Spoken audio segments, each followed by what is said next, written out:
Hello दोस्तों, legal advice channel पर आपका स्वागत है। दोस्तों, आज की वीडियो में बात करेंगे डाइवोर्स केस के बारे में।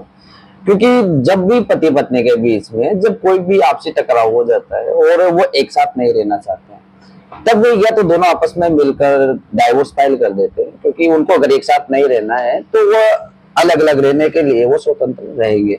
तो इस आधार पर वो डाइवोर्स फाइल करेंगे कि वो म्यूचुअल डाइवोर्स उनको दिया जाएगा और म्यूचुअल डाइवोर्स फाइल करेंगे।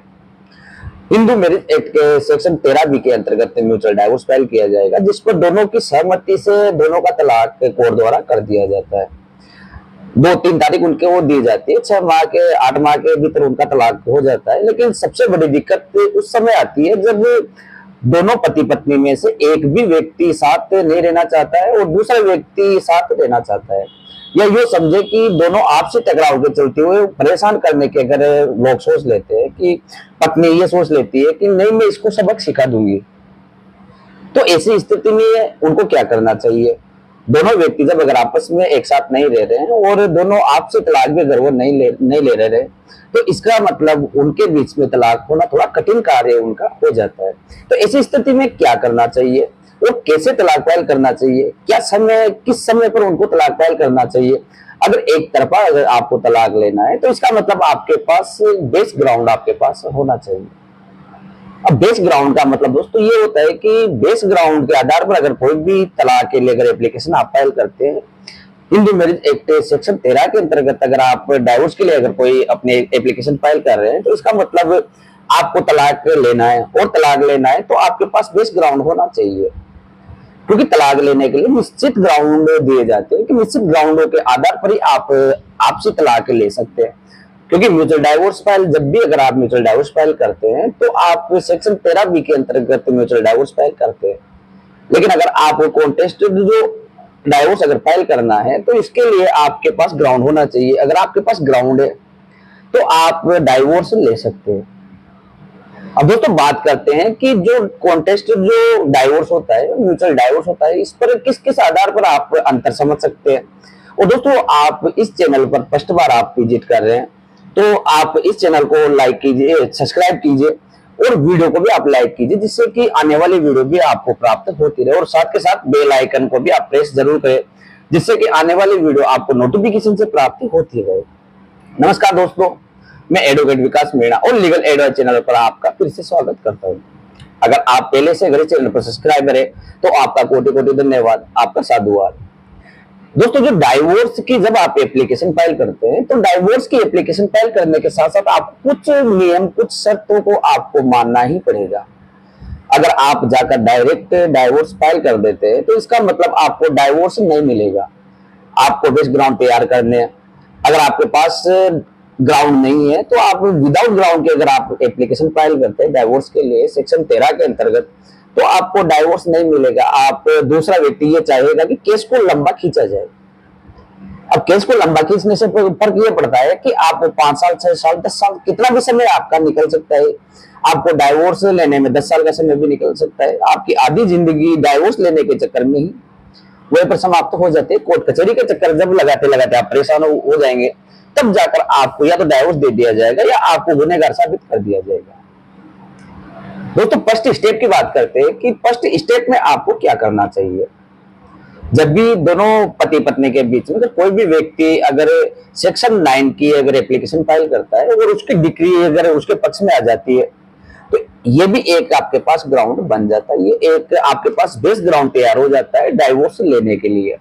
अगर आपके पक्ष में सेक्शन 9 की डिग्री अगर आ जाती है तो इसका मतलब आप उस बेस ग्राउंड को लेकर, क्योंकि पति पत्नी को साथ रखना चाहता है या पत्नी पति के साथ रहना चाहती है, क्योंकि जो भी सेक्शन 9 का केस फाइल करते हैं तो इसका मतलब सेक्शन 9 का केस पति भी फाइल कर सकता है और पत्नी भी फाइल कर सकती है।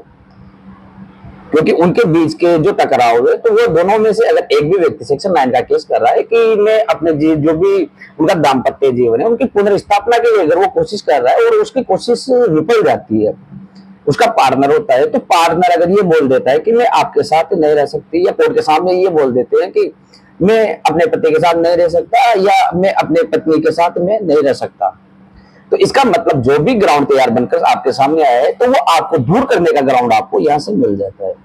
और अगर ऐसी डिग्री अगर आपके पक्ष में आ जाता है, कोर्ट का ऑर्डर अगर आपके पक्ष में आ जाता है, तो आपके लिए सबसे बढ़िया रास्ता यही होगा कि सेक्शन 9 की डिग्री अगर आपके पास है तो आप डायरेक्ट जाकर डाइवोर्स फाइल कर सकते हैं। सेक्शन 9 की डिग्री के आधार पर आपको डाइवोर्स फाइल अगर आप करते हैं तो आपको डाइवोर्स दे दिया जाएगा। अब दोस्तों दूसरे ग्राउंड की अगर बात करते हैं तो ये मेंटल क्रूएलिटी का ग्राउंड सबसे बेटर ग्राउंड माना जाता है।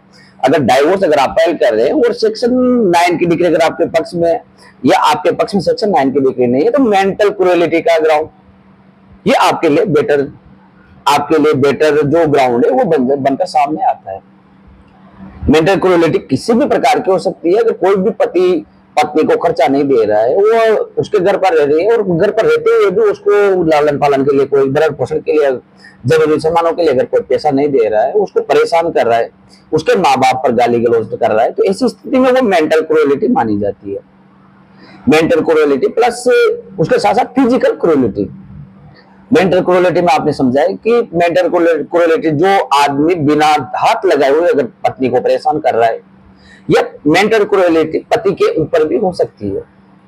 पत्नी गाली गलौज कर रही है, पति के घर वालों के ऊपर वो अनाप शनाप ताने मार रही है, वो बिना बात एलिगेशंस लगा रही है, वो उनके ऊपर ऐसी भाषा का उपयोग कर रही है जिन भाषा का उपयोग उसको नहीं करना चाहिए, तो इसको मेंटल क्रूएलिटी कहा जाता है। और फिजिकल क्रूएलिटी थर्ड ग्राउंड बनकर आता है। फिजिकल क्रूएलिटी का रास्ता अधिकतर महिलाओं के पास होता है, क्योंकि अगर कोई भी पति पत्नी के साथ अगर मारपीट करता है या किसी भी प्रकार से वो उसको दुख पहुंचाता है, फिजिकल क्रूएलिटी अगर उसको मारपीट करने के साथ साथ किसी भी प्रकार से कोई आग से, कोई जली हुई वस्तु से उसके आगे से उसके किसी भी अंग पर वो आग से जला देता है, तो इसका मतलब वो फिजिकल क्रूएलिटी मानी जाती है कि उसके शरीर पर नुकसान पहुंचाया है। अगर किसी भी ऐसी हरकत से जिस पर महिला के शरीर पर कोई नुकसान हुआ हो, फिजिकली अगर नुकसान हुआ हो, तो उसको फिजिकल क्रूएलिटी मानी जाती है। और जो फोर्थ पॉइंट की अगर बात करते हैं तो फोर्थ पॉइंट आता है दोस्तों, जो फोर्थ पॉइंट की अगर डेफिनेशन की बात करते हैं तो ये आता है अडल्ट्री का ग्राउंड। अब अडल्ट्री को साबित करना बहुत ही थोड़ा मुश्किल का काम हो जाता है।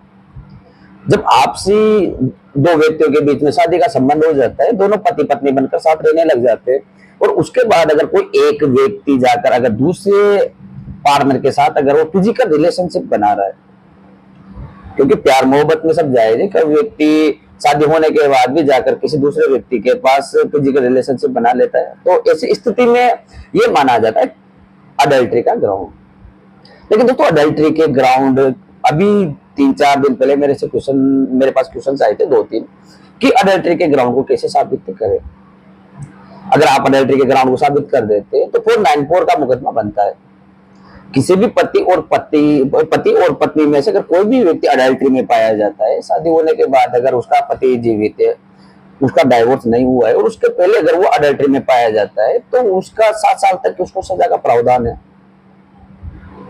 और दोस्तों जो अगर कोई भी व्यक्ति अडल्ट्री में पाया जाता था तो उसके लिए 2018 के बाद से जो भी इसकी सजा का प्रावधान था उसको खत्म कर दिया गया है।